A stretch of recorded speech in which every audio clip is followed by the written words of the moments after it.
Hi friends, welcome back to Anvik YouTube channel. ಇವತ್ತು ನಾವು ತುಂಬ ರುಚಿಯಾದ ಮತ್ತು ಸುಲಭವಾಗಿ ಮನೆಯಲ್ಲೇ ಮಾಡಬಹುದಾದ ಮೊಟ್ಟೆ ಬಿರಿಯಾನಿ ಮಾಡುವ ವಿಧಾನನ ನೋಡೋಣ. ಬೇಕಾಗಿರೋ ಪದಾರ್ಥಗಳು: ಈರುಳ್ಳಿ, ಟೊಮ್ಯಾಟೊ, ಶುಂಠಿ ಬೆಳ್ಳುಳ್ಳಿ ಪೇಸ್ಟ್, ಟೊಮೆಟೊ ಪ್ಯೂರಿ, 10 ಹಸಿಮೆಣಸಿಕಾಯಿ, ಕೊತ್ತಂಬರಿ, ಪುದೀನ, ಏಲಕ್ಕಿ, ಲವಂಗ, ದಾಲ್ಚಿನ್ನಿ, ಬಿರಿಯಾನಿ ಎಲೆ, ಮೊರಾಟಿ ಮಗ್ಗು, ಕಲ್ಲುವ್ವ, ಚಿಲ್ಲಿ ಪೌಡರ್, ಗರಂ ಮಸಾಲ, ಅರಿಶಿನ ಪುಡಿ ಹಾಗೂ ಧನಿಯಾ ಪುಡಿ. ಈಗ ಮೊದಲಿಗೆ ನಾನೊಂದು ಪಾತ್ರೆಗೆ ಸ್ವಲ್ಪ ಎಣ್ಣೆ ಹಾಕ್ಬಿಟ್ಟಿದ್ದೀನಿ. ಎಣ್ಣೆ ಕಾದ್ಮೇಲೆ ನಾನು ಏನೇನು ಸ್ಪೈಸಸ್ ತೊಗೊಂಡಿದ್ನಲ್ವ, ಏಲಕ್ಕಿ, ಚಕ್ಕೆ, ಸ್ಟಾರ್ ಹೂವು, ಕಲ್ಲುವ್ವ, ಅದನ್ನೆಲ್ಲ ಹಾಕ್ಕೊಂಡು ನಾನೀಗ ಸ್ವಲ್ಪ ಫ್ರೈ ಮಾಡ್ಕೊತಾ ಇದ್ದೀನಿ. ಒಂದು ಬಟ್ಲಷ್ಟು ಈರುಳ್ಳಿನ ನಾನೀಗ ಒಗ್ಗರಣೆಗೆ ಹಾಕ್ಕೊಂಡು ಫ್ರೈ ಮಾಡ್ಕೊತಾ ಇದ್ದೀನಿ. ಈರುಳ್ಳಿ ಸ್ವಲ್ಪ ಫ್ರೈ ಆದಮೇಲೆ ಇದಕ್ಕೆ ನಾವು 2-3 ಸ್ಪೂನಷ್ಟು ಶುಂಠಿ ಬೆಳ್ಳುಳ್ಳಿ ಪೇಸ್ಟ್ನ ಹಾಕ್ಕೊಳ್ಳೋಣ. ಒಂದು ದಪ್ಪ ಟೊಮೊಟೊನ ನಾನಿಲ್ಲಿ ಕಟ್ ಮಾಡಿ ಹಾಕ್ಕೊತಾ ಇದ್ದೀನಿ ಒಗ್ಗರಣೆಗೆ. ಟೊಮೆಟೊನ ಸ್ವಲ್ಪ ಬೇಯಕ್ಕೆ ಬಿಡೋಣ. ನೋಡಿ, ಟೊಮೊಟೊ ಬೆಂದಿದೆ. ಇವಾಗ ಇದಕ್ಕೆ ನಾನು ಸ್ವಲ್ಪ ಅರಿಶಿನ ಪುಡಿ ಹಾಕ್ಕೊತಾ ಇದ್ದೀನಿ.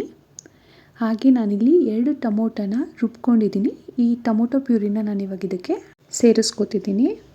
ಒಂದು ಜಾರಿಗೆ ನಾವೀಗ 10 ಹಸಿಮೆಣಸಿಕಾಯಿ, ಸ್ವಲ್ಪ ಕೊತ್ತಂಬರಿ, ಪುದೀನ ಹಾಗೆ ಸ್ವಲ್ಪ ಈರುಳ್ಳಿ ಹಾಕ್ಕೊಂಡು ನಾವಿದನ್ನು ರುಬ್ಕೊಳ್ಳೋಣ. ನಾವು ರುಬ್ಕೊಂಡಿರೋ ಪೇಸ್ಟ್ನ ಇವಾಗ ಇದಕ್ಕೆ ಹಾಕ್ಕೊಳ್ಳೋಣ. ಇವಾಗ ನಾವು ಇದಕ್ಕೆ 1-2 ಸ್ಪೂನಷ್ಟು ಧನಿಯಾ ಪುಡಿ, 1-2 ಸ್ಪೂನಷ್ಟು ಗರಂ ಮಸಾಲ ಹಾಗೆ ಸ್ವಲ್ಪ ಚಿಲ್ಲಿ ಪುಡಿನ ಆ್ಯಡ್ ಮಾಡ್ಕೊಳ್ಳೋಣ. ಮಸಾಲೆ ಸ್ವಲ್ಪ ಬೆಂದಮೇಲೆ ನಾವು ಇದಕ್ಕೆ ಮೊಸರನ್ನ ಆ್ಯಡ್ ಮಾಡೋಣ. ಮೊಸರನ್ನ ಸೇರಿಸೋದ್ರಿಂದ ಬಿರಿಯಾನಿಗೆ ಒಳ್ಳೆ ರುಚಿ ಹಾಗೂ ಮೃದುವಾದ ಟೆಕ್ಸ್ಚರ್ ಸಿಗುತ್ತೆ. ಈಗ ನಾವು ರುಚಿಗೆ ತಕ್ಕಷ್ಟು ಉಪ್ಪು ಎಷ್ಟು ಬೇಕಾಗುತ್ತೋ ಅಷ್ಟನ್ನ ಆ್ಯಡ್ ಮಾಡ್ಕೊಳ್ಳೋಣ ಮಸಾಲೆಗೆ.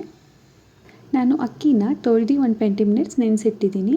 ನೋಡಿ, ಮಸಾಲೆ ಚೆನ್ನಾಗಿ ಕುಕ್ ಆಗಿದೆ. ಇವಾಗ ಇದಕ್ಕೆ ನಾವು ಅಕ್ಕಿನ ಹಾಕ್ಕೊಳ್ಳೋಣ. ಅಕ್ಕಿನ ಈ ರೀತಿ ನೆನೆಸಿ ಹಾಕ್ಕೊಳ್ಳೋದ್ರಿಂದ ಅನ್ನ ತುಂಬ ಉದ್ರುದ್ರಾಗಿ ಚೆನ್ನಾಗಾಗುತ್ತೆ. ಈಗ ಅಗತ್ಯ ಇರೋಷ್ಟು ನೀರನ್ನ ಹಾಕ್ಕೊಳ್ಳೋಣ. ನಾವು ಒಂದ್ಸಲ ತಿರುಗಿಸ್ಕೊಂಡು ನಾವು ಲಿಡ್ ಮುಚ್ಚಿ ಇದನ್ನು ಬೇಯಕ್ಕೆ ಬಿಡೋಣ. 10 ಮಿನಿಟ್ಸ್ ಆಗಿದೆ. ನೋಡಿ, 75% ಅಷ್ಟು ಅನ್ನ ರೆಡಿಯಾಗಿದೆ.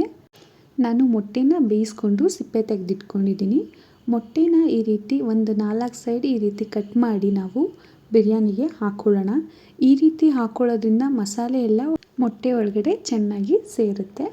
ಇವಾಗ ನಾವು ಮಿಕ್ಸ್ ಮಾಡಿ ಇದನ್ನು ಸ್ವಲ್ಪ ಹೊತ್ತು ಮುಚ್ಚಿಡೋಣ. ಅದ್ಭುತವಾದ ಸುವಾಸನೆಯ ಮೊಟ್ಟೆ ಬಿರಿಯಾನಿ ಸಿದ್ಧವಾಗಿದೆ. ಈ ವಿಡಿಯೋ ಇಷ್ಟವಾದರೆ ಲೈಕ್ ಮಾಡಿ, ಶೇರ್ ಮಾಡಿ ಮತ್ತು ನಮ್ಮ ಚಾನೆಲ್ನ ಸಬ್ಸ್ಕ್ರೈಬ್ ಆಗೋದನ್ನ ಮರಿಬೇಡಿ.